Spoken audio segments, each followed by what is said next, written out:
সূরা আল কাহাফ। রহমান রহিম আল্লাহ তাআলার নামে। সব তারিফ আল্লাহ তাআলার জন্য, যিনি তার একজন বিশেষ বান্দার প্রতি এ গ্রন্থ নাজিল করেছেন এবং তার কোথাও তিনি কোন রকম বক্রতা রাখেননি। একে তিনি প্রতিষ্ঠিত করেছেন সহজ সরল একটি পথের উপর, যাতে করে আল্লাহ তাআলার পক্ষ থেকে সে নবী তাদের জাহান্নামের আযাবের ব্যাপারে সতর্ক করে দিতে পারে এবং যারা ঈমানদার, যারা নেক কাজ করে, তাদের সে এ মর্মে সুসংবাদ দিতে পারে যে তাদের জন্য আল্লাহর দরবারে উত্তম পুরস্কার রয়েছে, যেখানে তারা চিরকাল থাকবে। এবং সেসব লোকদেরও ভয় দেখাবে যারা মূর্খের মতো বলে আল্লাহ তাআলা সন্তান গ্রহণ করেছেন। এ দাবির পক্ষে তাদের কাছে কোনো জ্ঞান সম্মত দলিল প্রমাণ নেই। তাদের বাপ দাদাদের কাছেও এ ব্যাপারে কোনো যুক্তি ছিল না। এটা সত্যিই বড় একটি কঠিন কথা যা তাদের মুখ থেকে বের হচ্ছে। আসলে তারা জঘন্য মিথ্যা ছাড়া কিছুই বলেনি। হে নবী, যদি এরা এ কথার উপর ঈমান না আনে, তাহলে মনে হয় দুঃখ কষ্টে তুমি এর পেছনে নিজেকেই বিনাশ করে দেবে। যা কিছু এই জমিনের বুকে আছে, আমি তাকে তার জন্য শোভা বর্ধনকারী করে পয়দা করেছি, যাতে করে মানুষদের আমি পরীক্ষা করতে পারি যে তাদের মধ্যে কাজকর্মের দিক থেকে কে বেশি উত্তম। অতঃপর একদিন আমি যা কিছু এই জমিনে আছে ধ্বংস করে দিয়ে একে উদ্ভিদ শূন্য মাটিতে পরিণত করে দেব।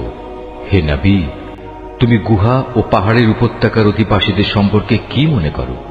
তারা আমার নিদর্শন সমূহের মধ্যে একটি বিস্ময়কর নিদর্শন ছিল।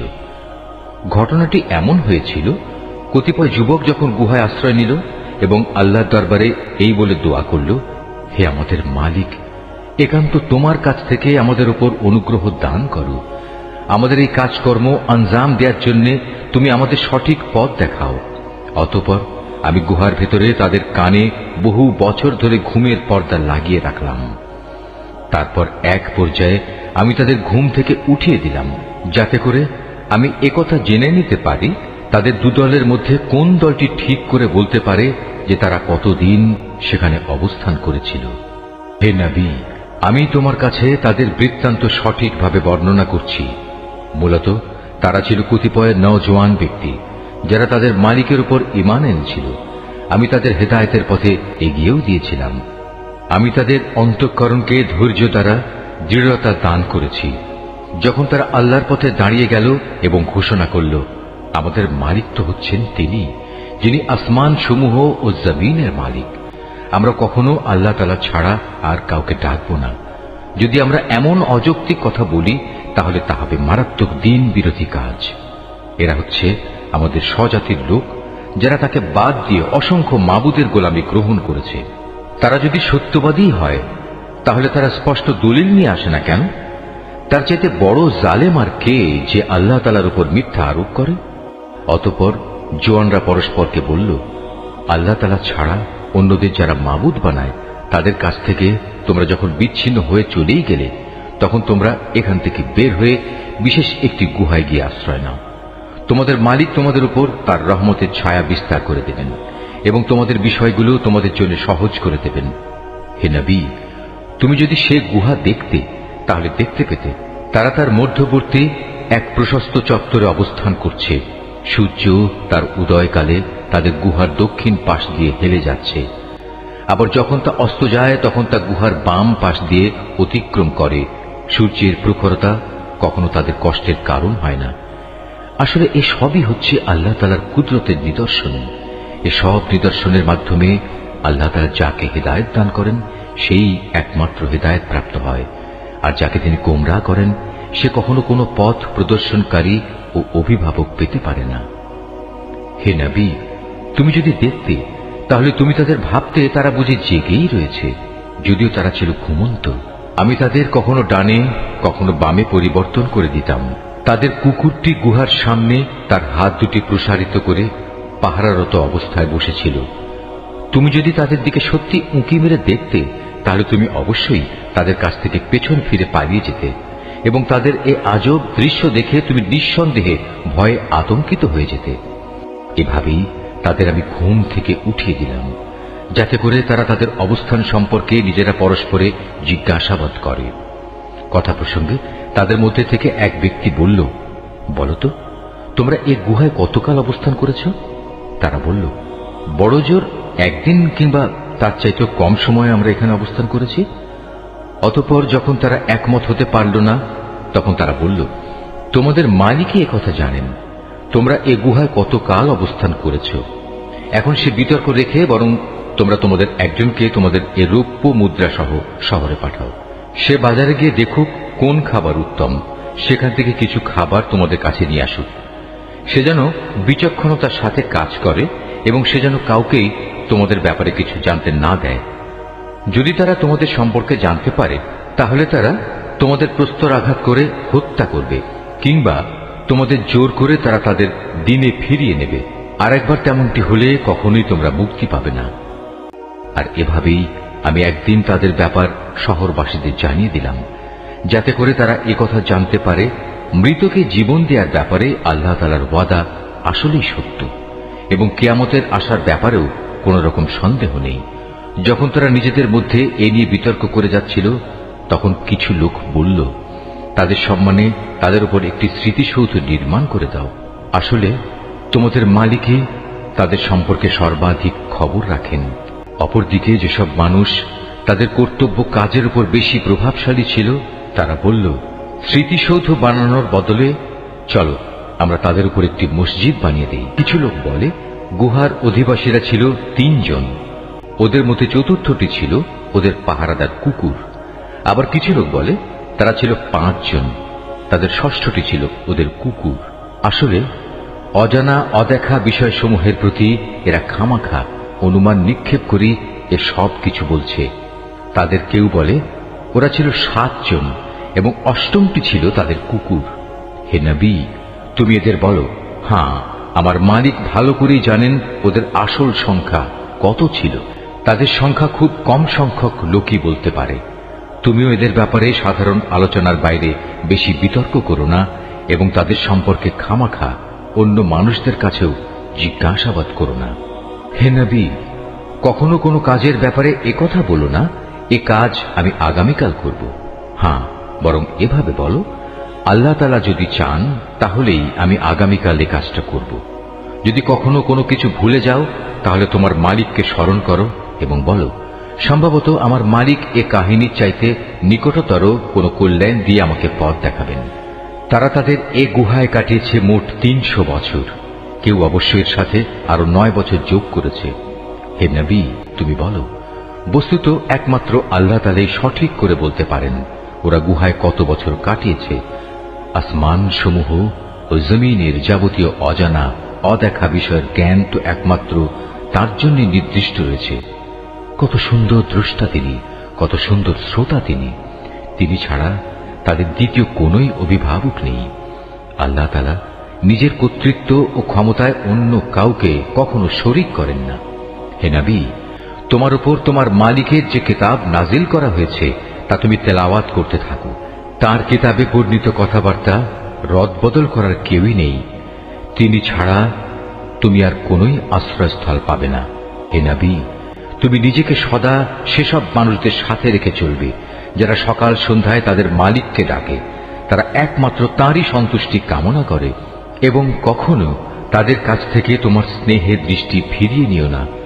কখনো এমন কোন ব্যক্তির কথা মতো চলো না যার অন্তঃকরণকে আমি আমার স্মরণ থেকে গাফেল করে দিয়েছি। আর যে ব্যক্তি নিজের প্রবৃত্তির গোলামি করতে শুরু করেছে এবং যার কার্যকলাপ আল্লাহ তাআলার সীমানা লঙ্ঘন করেছে। হে নবী, তুমি বলো, এ সত্য দিন তোমাদের মালিকের পক্ষ থেকে এসেছে। সুতরাং যার ইচ্ছা সে এর উপর ঈমান আনুক, আর যার ইচ্ছা সে তা অস্বীকার করুক। আমি তো এই অস্বীকারী জালেমদের জন্য এমন এক আগুন প্রস্তুত করে রেখেছি যার বেষ্টনী তাদের পুরোপুরি পরিবেষ্টন করে রাখবে। যখন তারা পানির জন্য ফরিয়াদ করতে থাকবে, তখন এমন এক গলিত ধাতুর মতো পানীয় দ্বারা তাদের ফরিয়াদের জবাব দেয়া হবে যা তাদের সমগ্র মুখমণ্ডল জ্বালিয়ে পুড়িয়ে দেবে। কি ভীষণ হবে সে পানীয়, আর কি নিকৃষ্ট হবে তাদের আশ্রয়ের স্থানটি। আর যারাই আল্লাহ তাআলার উপর ঈমান এনেছে এবং ভালো কাজ করেছে, তাদের কোনো আশঙ্কা নেই। আমি কখনো তাদের বিনিময় বিনষ্ট করি না যারা নেক কাজ করে। এদের জন্য রয়েছে এমন এক স্থায়ী জান্নাত যার পাদদেশ দিয়ে ঝর্ণাধারা প্রবাহিত হবে। তাদের সেখানে সোনার কাঁকুন দ্বারা অলঙ্কৃত করা হবে। তারা পরিধান করবে সূক্ষ্ম ও পুরু রেশমের পোশাক। উপরন্তু তারা সমাসীন হবে এক সুসজ্জিত আসনে। কত সুন্দর তাদের বিনিময়, কত চমৎকার তাদের আশ্রয়ের এই স্থানটি। হে নবী, তাদের শিক্ষার জন্য তুমি দুজন লোকের উদাহরণ পেশ করো, যাদের একজনকে আমি 2টো আঙুরের বাগান দান করেছিলাম এবং এ দুটো কতিপয় খেজুর গাছ দ্বারা পরিবেষ্টিত করে রেখেছিলাম। আবার এ দুয়ের মধ্যবর্তী স্থানকে পরিণত করেছিলাম একটি সুফলা শস্য ক্ষেত্র রূপে। উভয় বাগানই এক পর্যায়ে যথেষ্ট ফল দান করল। ফলদানে বাগান দুটো কোন রকম ত্রুটি করেনি। উভয় বাগানের ফাঁকে ফাঁকে আমি পানির ঝর্ণাধারাও প্রবাহিত করে রেখেছিলাম। এক পর্যায়ে তার অনেক ফল হয়ে গেল। অতঃপর একদিন সে তার সাথীকে কথা প্রসঙ্গে বলল, দেখো, আমি ধন সম্পদের দিক থেকে তোমার চাইতে যেমন বড়, তেমনি জনবলেও আমি তোমার চাইতে বেশি শক্তিশালী। নিজের শক্তি সামর্থ্যের ব্যাপারে বাড়াবাড়ি করতে করতে সে নিজের বাগানে গিয়ে প্রবেশ করল এবং বলল, আমি ভাবতেই পাচ্ছি না এ বাগানের সৌন্দর্য কোনোদিন নিঃশেষ হয়ে যাবে। আমি এও মনে করি না একদিন এসব ধ্বংস হয়ে কিয়ামত প্রতিষ্ঠিত হবে এবং কিয়ামতের পর আমাকে যদি আমার মালিকের সামনে ফিরিয়ে নেওয়াও হয়, তাহলে এর চাইতে উৎকৃষ্ট কোনো কিছু আমি সেখানে পাব। তার সে গরিব সাথীটি, যে তার সাথে কথা বলছিল, বলল, এ পার্থিব সম্পদ দেখে তুমি কি সত্যি সে মহান সত্তাকে অস্বীকার করছো, যিনি তোমাকে প্রথমত মাটি থেকে অতঃপর শুক্র কণা থেকে পয়দা করেছেন, পরিশেষে তিনি তোমাকে একটি মানুষের আকৃতিতে পূর্ণাঙ্গ করেছেন? কিন্তু আমি তো বিশ্বাস করি সেই সৃষ্টিকর্তা আল্লাহ তাআলাই হচ্ছেন আমার মালিক এবং আমার মালিকের কোনো কাজের সাথেই আমি কাউকে শরীক করি না। কত ভালো হতো তুমি যখন তোমার ফলবতী বাগানে প্রবেশ করলে তখন যদি তুমি একথা বলতে, আল্লাহ তাআলা যা চেয়েছেন তাই হয়েছে। আল্লাহ তাআলা ব্যতি রেখে কারোই কিছু ঘটানোর শক্তি নেই। যদিও তুমি আমাকে ধনে জনে তোমার চাইতে কম দেখলে, কিন্তু আমি আল্লাহ তাআলার উপর ঈমান রাখি। সম্ভবত আমার মালিক আমাকে তোমার এ পার্থিব বাগানের চাইতে উৎকৃষ্ট আখিরাতের কোনো বাগান দান করবেন এবং অকৃতজ্ঞতার জন্য তোমার বাগানের উপর আসমান থেকে এমন কোন বিপর্যয় নাজিল করবেন, ফলে তা উদ্ভিদ শূন্য এক বিরান ভূমিতে পরিণত হয়ে যাবে, কিংবা তার পানি তার জমিনের নিচেই অন্তর্হিত হয়ে যাবে। তেমন কিছু হলে তুমি কখনো তা আবার খুঁজে আনতে পারবে না। অতঃপর তাই ঘটল। তার বাগানের ফল ফলারিকে বিপর্যয় এসে ঘিরে ফেলল। তখন সে ব্যক্তি সেই ব্যয়ের উপর, যা সে বাগানের শোভা বর্ধনের পেছনে করেছিল, হাতের উপর হাত রেখে আক্ষেপ করতে লাগল। বাগানের অবস্থা এমন হল যা তা মুখ থুবড়ে পড়ে থাকল এবং সে নিজের ভুল বুঝতে পেরে বলতে লাগল, কত ভালো হতো যদি আমি আমার মালিকের ক্ষমতার সাথে অন্য কাউকে শরীক না করতাম। যারা বাহাদুরি করেছে তাদের কোনো দলই আজ থেকে আল্লাহর এই প্রতিশোধের মোকাবেলায় সাহায্য করার জন্য অবশিষ্ট রইল না, না সে নিজে কোন রকম প্রতিশোধ নিতে পারল। কেননা এখানে রক্ষা করার যাবতীয় এখতিয়ার একমাত্র আল্লাহ তাআলার, যিনি একমাত্র সত্য। পুরস্কার দানে ও পরিণাম নির্ধারণে তিনিই উত্তম। হে নবী, তুমি এদের কাছে দুনিয়ার জীবনের উদাহরণ পেশ করো। এই জীবনটা হচ্ছে এমন যেমন আমি আকাশ থেকে পানি বর্ষণ করি, যার কারণে জমিনের উদ্ভিদ ঘন সুশোভিত হয়ে ওঠে। অতঃপর এক সময় বাতাসটা উড়িয়ে নিয়ে ফেরে। মূলত আল্লাহ তাআলা সব কিছুর উপর প্রচন্ড ক্ষমতাবান। ধন সম্পদ ও সন্তান সন্ততি হচ্ছে তোমাদের পার্থিব জীবনের কতিপয় অস্থায়ী সৌন্দর্য মাত্র।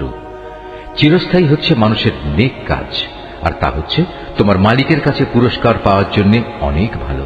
আর কোনো কল্যাণময় কিছু কামনা করতে গেলেও তা হচ্ছে উত্তম। যেদিন আমি পাহাড় সমূহকে চলমান করে সরিয়ে দেব এবং তুমি এই পৃথিবীকে দেখবে তা একটি শূন্য প্রান্তর, সেদিন আমি তাদের মানব কুলকে এক জায়গায় জড়ো করব, কোনো একজনকেও আমি বাদ দেব না। তাদের সবাইকে তোমার মালিকের সামনে সারিবদ্ধভাবে এনে হাজির করা হবে। অতঃপর আমি বলবো, আজ তো তোমরা সবাই আমার কাছে এসে গেছো, ঠিক যেমনি করে আমি তোমাদের প্রথমবার পয়দা করেছিলাম, কিন্তু তোমরা অনেকেই মনে করতে আমি তোমাদের দ্বিতীয়বার আমার কাছে হাজির করার জন্য কোনো সময়সূচি নির্ধারণ করে রাখিনি। অতঃপর তাদের সামনে আমলনামা রাখা হবে। তখন নাফরমান ব্যক্তিদের তুমি দেখবে সে আমলনামায় যা কিছু লিপিবদ্ধ আছে তারা তার কারণে খুবই আতঙ্কগ্রস্ত থাকবে। তারা বলতে থাকবে, হায় দুর্ভাগ্য আমাদের, এ আবার কেমন গ্রন্থ! এ তো দেখছি আমাদের জীবনের ছোট কিংবা বড় প্রত্যেক বিষয়ের হিসাব রেখেছে। তারা যা কিছু করেছে তার প্রতিটি বস্তুই তারা সে গ্রন্থে মজুদ দেখবে। তোমার মালিক সেদিন কার উপর বিন্দুমাত্র জুলুমও করবেন না। স্মরণ করো যখন আমি ফেরেশতাদের বলেছিলাম তোমরা সবাই আদমকে সাজদা করো, তখন তারা সবাই সাজদা করল, কিন্তু ইবলিস সাজদা করল না। সে ছিল আসলে জিনদেরই একজন। সে তার মালিকের আদেশের নাফরমানি করল। যে এত বড় নাফরমানি করল, তোমরা কি তাকে এবং তার বংশধরদের আমার বদলে তোমাদের অভিভাবক হিসেবে গ্রহণ করে চলেছ? অথচ প্রথম দিন থেকেই সে তোমাদের প্রকাশ্য দুশমন। চেয়ে দেখো, জালেমদেরকে নিকৃষ্ট বিনিময় দেয়া হয়েছে। আকাশমণ্ডলী ও পৃথিবী সৃষ্টি করার সময় আমি তাদের কাউকে ডাকিনি, এমনকি স্বয়ং তাদের নিজেদের বানানোর সময়ও তো আমি তাদের ডাকিনি। আসলে আমি তো অক্ষম ছিলাম না যে তাদের পরামর্শ আমার দরকার। অন্যদের যারা গোমরা করে আমি তাদের সাহায্য গ্রহণ করি না। যেদিন তিনি এদের বলবেন তোমরা তাদের ডাকো যাদের তোমরা আমার শরীক মনে করতে, ওরা তাদের ডাকবে, কিন্তু তারা তাদের এ ডাকে কোনোই সাড়া দেবে না। আমি এদের উভয়ের মাঝখানে এক মরণ ফাঁদ রেখে দেব। এ নাফরমান লোকেরা যখন আযাব দেখতে পাবে তখন তারা বুঝে যাবে তারা এক্ষুনি সেখানে গিয়ে পতিত হচ্ছে। আর একবার সেখানে পতিত হলে ওরা তা থেকে কখনোই মুক্তির পথ পাবে না।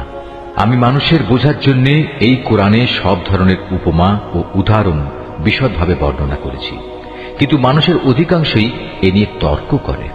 হেদায়েত যখন মানুষের সামনে এসে গেল তখন ঈমান আনা ও গুনাহের জন্য তাদের মালিকের কাছে ক্ষমা চাওয়া থেকে তাদের কোন জিনিস বিরত রাখছে?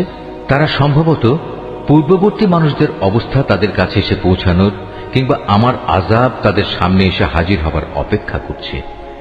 আমি তো রসুলদের পাঠাই যে তারা মানুষদের জন্য জান্নাতের সুসংবাদবাহী ও জাহান্নামের সতর্ককারী হবে, কিন্তু যারা কুফরি করেছে তারা ছোটখাটো বিষয় নিয়ে ঝগড়া শুরু করে যাতে তারা সত্যকে ব্যর্থ করে দিতে পারে।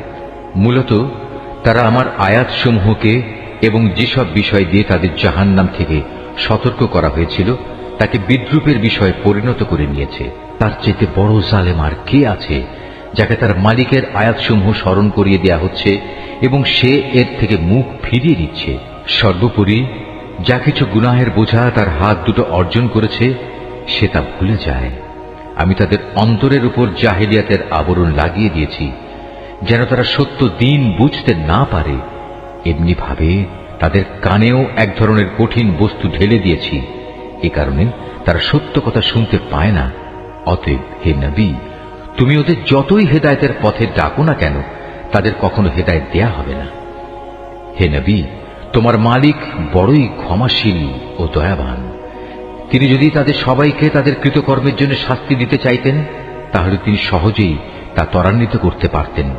বরং এর পরিবর্তে তাদের জন্য শাস্তির একটি প্রতিশ্রুত ক্ষণ রাখা আছে, যা থেকে ওদের কারোই পরিত্রাণ নেই। এই জনপদ ও তাদের অধিবাসীরা যখন আল্লাহ তাআলার সীমা লঙ্ঘন করেছিল তখন আমি তাদের নির্মূল করে দিয়েছি। তাদের ধ্বংসের জন্যও একটি দিনক্ষণ নির্দিষ্ট ছিল। হে নবী, তুমি এদের মূসার ঘটনা শোনাও। যখন মূসা তার খাদেমকে বলল, যতক্ষণ পর্যন্ত আমি দুটো সাগরের মিলনস্থলে না পৌঁছব ততক্ষণ পর্যন্ত আমি আমার পরিকল্পনা থেকে ফিরে আসব না। যদি আমাকে এই জন্য দীর্ঘ সময় পর্যন্ত চলতে হয় তবু আমি চলতে থাকব। যখন তারা উভয়ে সেই প্রত্যাশিত দুটো সাগরের সঙ্গম স্থলে এসে পৌঁছল তখন তারা উভয়ই তাদের খাবারের জন্য রাখা মাছটির কথা ভুলে গেল। সে মাছটি ছুটে গিয়ে সুড়ঙ্গের মতো একটি পথ করে সহজেই সাগরে চলে গেল। যখন তারা আরো কিছু দূর এগিয়ে গেল তখন সে তার খাদেমকে বলল, এবার আমাদের নাস্তা নিয়ে এসো, আমরা আজকের সফরে সত্যি ভারী ক্লান্ত হয়ে পড়েছি। সে বলল, তুমি কি দেখোনি আমরা যখন শিলাখণ্ডের পাশে বিশ্রাম করছিলাম তখন আমি মাছের কথা ভুলেই গিয়েছিলাম। আসলে শয়তানি আমাকে ভুলিয়ে দিয়েছে যে আমি তার কথাটা স্মরণ রাখবো। আর সে মাছটিও কি আশ্চর্যজনক পদ্ধতিতে নিজের পথ ধরে সাগরের দিকে নেমে গেল। সে বলল, হ্যাঁ, এই তো হচ্ছে সেই জায়গা যে স্থানটির আমরা সন্ধান করছিলাম। মাছটি চলে যাওয়ার জায়গাই হচ্ছে সাগরের মিলনস্থল। অতঃপর তারা নিজেদের পথের চিহ্ন ধরে ফিরে চলল। এরপর তারা সেখানে পৌঁছলে তারা আমার বান্দাদের মাঝ থেকে একজন পুণ্যবান বান্দাকে সেখানে পেল, যাকে আমি আমার অনুগ্রহ দান করেছি। উপরন্তু তাকে আমি আমার কাছ থেকে বিশেষ জ্ঞান দান করেছিলাম। মুসা তাকে বলল, আমি কি তোমার অনুসরণ করতে পারি, যাতে করে আল্লাহ তাআলার কাছ থেকে যে জ্ঞান তোমাকে শেখানো হয়েছে তার কিছু অংশ তুমি আমাকে শেখাতে পারো? সে বলল, হ্যাঁ পারো, তবে আমার সাথে থেকে তা তুমি কখনো ধৈর্য ধারণ করতে পারবে না। অবশ্য এটাও ঠিক, যে বিষয়ে তোমার জ্ঞান সীমার বাইরে তার উপর তুমি ধৈর্য ধরবেই বা কি করে? সে বলল, আল্লাহ তাআলা যদি চান তাহলে তুমি আমাকে ধৈর্যশীল হিসেবেই পাবে, আমি তোমার কোনো আদেশেরই বরখেলাপ করব না। সে বলল, আচ্ছা, যদি তুমি আমাকে অনুসরণ করোই তাহলে কোনো বিষয় নিয়ে আমাকে কিছু জিজ্ঞেস করবে না, যতক্ষণ না সে কথা আমি নিজেই তোমাকে বলে দেব। অতঃপর তারা দুজন পথ চলতে শুরু করল। নদীর পাড়ে এসে উভয়ই একটি নৌকায় আরোহণ করল। নৌকায় উঠেই সে তাকে ছিদ্র করে দিল। সে বলল, তুমি কি এজন্য তাকে ছিদ্র করে দিলে যেন এর আরোহীদের তুমি ডুবিয়ে দিতে পারো? তুমি সত্যি এক গুরুতর অন্যায় কাজ করেছ। মুসার কথা শুনে সে বলল, আমি কি তোমাকে একথা বলিনি, আমার সাথে থেকে তুমি কখনো ধৈর্য ধারণ করতে পারবে না? সে বলল, আমি যে ভুল করেছি সে ব্যাপারে তুমি আমাকে পাকড়াও করো না, এবং এ ব্যাপারে আমার উপর বেশি কঠোরতাও আরোপ করো না। আবার তারা পথ চলতে শুরু করল। কিছু দূর গিয়ে তারা উভয়ে একটি কিশোর বালক পেল। সাথে সাথে সে তাকে হত্যা করে ফেলল। এ কাজ দেখে সে বলল, তুমি তো কোন রকম হত্যার অপরাধ ছাড়াই একটি নিষ্পাপ জীবনকে বিনাশ করলে। তুমি সত্যি একটা গুরুতর অন্যায় কাজ করে ফেলেছ। সে বলল, আমি কি তোমাকে একথা বলিনি যে তুমি আমার সাথে থেকে ধৈর্য ধরতে পারবে না? সে বলল, যদি এরপর আর একটি কথাও আমি তোমাকে জিজ্ঞেস করি তাহলে তুমি আমাকে তোমার সাথে রেখো না। অবশ্য এখন তো তুমি আমার পক্ষ থেকে ওজর পেশ করার প্রান্ত সীমায় পৌঁছে গেছ। আবার তারা চলতে শুরু করল। কিছু দূর এগিয়ে তারা জনপদের অধিবাসীদের কাছে পৌঁছল। সেখানে পৌঁছে তারা সেই জনপদের অধিবাসীদের কাছে কিছু খাবার চাইল, কিন্তু তারা তাদের মেহমানদারি করতে অস্বীকার করল। অতঃপর সেখানে তারা একটি পতনোন্মুখ পুরনো প্রাচীর দেখতে পেল। সে প্রাচীরটা সোজা করে দিল। সে বলল, তুমি চাইলে তো এদের কাছ থেকে এর উপর কিছু পারিশ্রমিক গ্রহণ করতে পারতে। সে বলল, বেশ, এখানেই তোমার আমার মধ্যে বিচ্ছেদ হয়ে গেল, কিন্তু তার আগে যেসব কথার ব্যাপারে তুমি আমার সাথে ধৈর্য ধরে থাকতে পারোনি তার ব্যাখ্যা আমি তোমাকে বলে দিতে চাই। প্রথম ঘটনাটি হচ্ছে নৌকা সম্পর্কিত। মূলত তা ছিল কয়েকজন গরিব মানুষের মালিকানাধীন। তারা এটা দিয়ে সমুদ্রে জীবিকা অন্বেষণের কাজ করত, কিন্তু আমি নৌকাটিতে একটা ছিদ্র করে তাকে ত্রুটিযুক্ত করে দিতে চাইলাম, কারণ তাদের সামনেই ছিল এমন এক বাদশা যে ত্রুটিবিহীন যে নৌকাই পেত তা বল প্রয়োগে ছিনিয়ে দিত। আর হ্যাঁ, সে কিশোরটির ঘটনা। তার পিতামাতা উভয় ছিল মোমেন। আমি আশঙ্কা করলাম বড় হয়ে সে এদের দুজনকেই আল্লাহর নাফরমানি ও কুফর দ্বারা বিভ্রান্ত করে দেবে। আমি চাইলাম তাদের মালিক তার বদলে তাদের এমন একটি সন্তান দান করবেন যে দিনদারি ও রক্তের সম্পর্ক রক্ষার ব্যাপারে তা চেয়ে অনেক ভালো প্রমাণিত হবে। সর্বশেষ ওই যে প্রাচীরটির ব্যাপার, আসলে তা ছিল শহরের দুটি এতিম বালকের। এর নিচেই তাদের জন্য রক্ষিত ছিল গুপ্ত ধনভাণ্ডার। ওদের পিতা ছিল একজন নেককার ব্যক্তি। এই কারণেই তোমার মালিক চাইলেন ওরা বয়ঃপ্রাপ্ত হোক এবং তাদের সে ভাণ্ডার থেকে তারা সম্পদ বের করে আনুক। এই প্রাচীরটাকেই আমি তাদের বড় হওয়া পর্যন্ত দাঁড় করিয়ে রাখতে চেয়েছিলাম। এ ছিল মূলত তোমার মালিকের অনুগ্রহ দ্বারা সম্পাদিত কতিপয় কাজ। এর কোনোটাই কিন্তু আমি আমার নিজে থেকে করিনি। আর এ হচ্ছে সেসব কাজের ব্যাখ্যা যে ব্যাপারে তুমি আমার সাথে থেকে ধৈর্য ধারণ করতে পারছিলে না। হে নবী, এরা তোমার কাছে জুলকারনাইন সম্পর্কে জানতে চায়। তুমি তাদের বলো, হ্যাঁ, আমি আল্লাহর কিতাব থেকে তার বিবরণ তোমাদের কাছে এক্ষুনি পড়ে শোনাচ্ছি। আল্লাহ তাআলা বলছেন, আমি জমিনের বুকে তাকে বিপুল রাজনৈতিক ক্ষমতা দান করেছিলাম এবং আমি তাকে এর জন্য প্রয়োজনীয় সব উপায় উপকরণও দান করেছিলাম। একবার সে সফরে বেরোবার প্রস্তুতি গ্রহণ করতে লাগলো। চলতে চলতে এমনিভাবে সে সূর্যের অস্তগমনের জায়গায় গিয়ে পৌঁছল। সেখানে গিয়ে সে সূর্যকে সাগরের কালো পানিতে ডুবতে দেখল। তার পাশে সে একটি জাতিকেও বাস করতে দেখল। আমি বললাম, হে জুলকারনাইন, এরা তোমার অধীনস্থ। তুমি ইচ্ছে করলে তাদের শাস্তি দিতে পারো, অথবা তাদের সাথে তুমি সদয় ভাব গ্রহণ করতে পারো। সে বলল, হ্যাঁ, এদের মাঝে যে আল্লাহর সাথে বিদ্রোহ করবে তাকে আমি অবশ্যই শাস্তি দেব। অতঃপর তাকে যখন তার মালিকের সামনে ফিরিয়ে নেওয়া হবে তখন তিনি তাকে আরো কঠিন শাস্তি দেবেন। অপরদিকে যে ব্যক্তি আল্লাহর উপর ঈমান আনে এবং নেক কাজ করে তার জন্য আখিরাতে থাকবে উত্তম পুরস্কার। আর আমিও তার সাথে আমার কাজকর্ম সম্পাদনের সময় একান্ত বিনম্র ব্যবহার করব। অতঃপর সে আর এক অভিযানে পথে বেরোল। এমনকি চলতে চলতে সে সূর্যোদয়ের স্থানে গিয়ে পৌঁছল। তখন সে সূর্যকে এমন একটি জাতির উপর দিয়ে উদয় হতে দেখল যাদের জন্য তার প্রখর তাপ থেকে আত্মরক্ষার জন্য আমি কোন অন্তরাল সৃষ্টি করে রাখিনি। জুলকারনাইনের ঘটনা ছিল এরকমই। আমার কাছে সে সম্পর্কিত পুরোপুরি খবরই মজুদ আছে। অতঃপর সে আর এক অভিযানে পথে বেরোল। এমনকি পথ চলতে চলতে সে দুটো প্রাচীরের মধ্যবর্তী স্থানে গিয়ে পৌঁছল। দুই পর্বতের মধ্যবর্তী স্থানে পৌঁছে সে এমন এক সম্প্রদায়ের লোকদের পেল যারা জুলকারনাইনের কোনো কথাই তেমন বুঝতে পারছিল বলে মনে হল না। তারা অতি কষ্টে তাকে বলল, হে বাদশাহ জুলকারনাইন, অবশ্যই ইয়াজুজ মাজুজ নামক দুটো সম্প্রদায় এই জমিনে নানা রকম বিপর্যয় সৃষ্টিকারী। এমত অবস্থায় তাদের থেকে বাঁচার জন্য আমরা কি তোমাকে এ শর্তে কোন রকম একটা কর দেব যে তুমি আমাদের এবং তাদের মাঝে একটি প্রাচীর বানিয়ে দেবে? সে বলল, কোনো কর নেওয়ার প্রয়োজন নেই, কেননা আমার মালিক আমাকে যা কিছু দিয়ে রেখেছেন তাই আমার জন্য ভালো। হ্যাঁ, শারীরিক শক্তি দ্বারা তোমরা আমাকে সাহায্য করতে পারো। আমি তোমাদের এবং তাদের মাঝে এক মজবুত প্রাচীর বানিয়ে দেব। তোমরা আমার কাছে এ কাজের জন্য লোহার পাতসমূহ নিয়ে এসো। অতঃপর সে অনুযায়ী তা আনা হলো এবং প্রাচীর তৈরির কাজও শুরু হলো। যখন মধ্যবর্তী ফাঁকা স্থানটি পূর্ণ হয়ে লৌহ স্তূপগুলো দুটো পর্বতে সমান হয়ে গেল তখন সে তাদের লক্ষ্য করে বলল, তোমরা হাঁপড়ে দম দিতে থাকো। অতঃপর যখন তা আগুনের মতো উত্তপ্ত হলো তখন সে বলল, এখন তোমরা আমার কাছে কিছু গলানো তামা নিয়ে এসো, আমি তা এর উপর ঢেলে দেব। সুতরাং এভাবেই এমন একটি মজবুত প্রাচীর তৈরি হয়ে গেল যে তারা তারপর উঠতে সক্ষম হল না, না তারা তা ভেদ করে বাইরে আসতে পারল।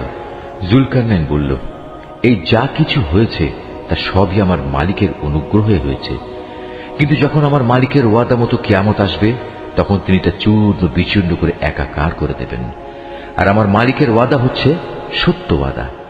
কিয়ামতের আগে আমি তাদের দলে দলে ছেড়ে দেব। তারা সমুদ্রের ঢেউয়ের আকারে একদল আরেক দলের মধ্যে প্রবিষ্ট হবে। যখন সিংহায় ফুৎকার দেয়া হবে তখন তাদের সবাইকে আমি হাসরের ময়দানে একত্রিত করব। সেদিন আমি জাহান্নামকে তার অবিশ্বাসীদের সামনে এনে হাজির করব, যাদের চোখের মধ্যে আমার স্মরণ থেকে আবরণ পড়েছিল, তারা হেদায়েতের কথাই শুনতে পেত না। কাফেররা কি একথা মনে করে নিয়েছে যে তারা আমার বদলে আমারই কতিপয় গোলামকে অভিভাবক বানিয়ে নেবে, আর আমি এ ব্যাপারে তাদের কোনো জিজ্ঞাসাবাদই করব না? আমি তো জাহান্নামকে কাফেরদের মেহমানদারির জন্য সাজিয়ে রেখেছি। হে নবী, এদের তুমি বলো, আমি কি তোমাদের এমন লোকদের কথা বলবো যারা আমলের দিক থেকে সম্পূর্ণ ক্ষতিগ্রস্ত হয়ে পড়েছে? এরা হচ্ছে সেসব লোক যাদের সমুদয় প্রচেষ্টা এই দুনিয়ায় বিনষ্ট হয়ে গেছে, অথচ তারা মনে মনে ভাবছে তারা বুঝি ভালো কাজই করে যাচ্ছে। এরাই হচ্ছে সেসব লোক যারা তাদের মালিকের আয়াতসমূহকে অস্বীকার করে এবং অস্বীকার করে তার সাথে ওদের সাক্ষাতের বিষয়টিও। এর ফলে ওদের সব কর্মই নিষ্ফল হয়ে যায়। তাই কিয়ামতের দিন আমি তাদের জন্য ওজনের কোনো মানদণ্ড স্থাপন করব না। এটাই জাহান্নাম, এটাই হলো তাদের যথার্থ পাওনা, কেননা তারা স্বয়ং স্রষ্টাকে অস্বীকার করেছে। উপরন্তু তারা আমার আয়াতসমূহ ও তার বাহক রসুলদের বিদ্রুপের বিষয় হিসেবে গ্রহণ করেছে। অপরদিকে যারা আল্লাহ তাআলার উপর ঈমান এনেছে এবং সে অনুযায়ী নেক আমল করেছে তাদের মেহমানদারির জন্য জান্নাতুল ফিরদাউস সাজানো রয়েছে। সেখানে তারা চিরদিন থাকবে।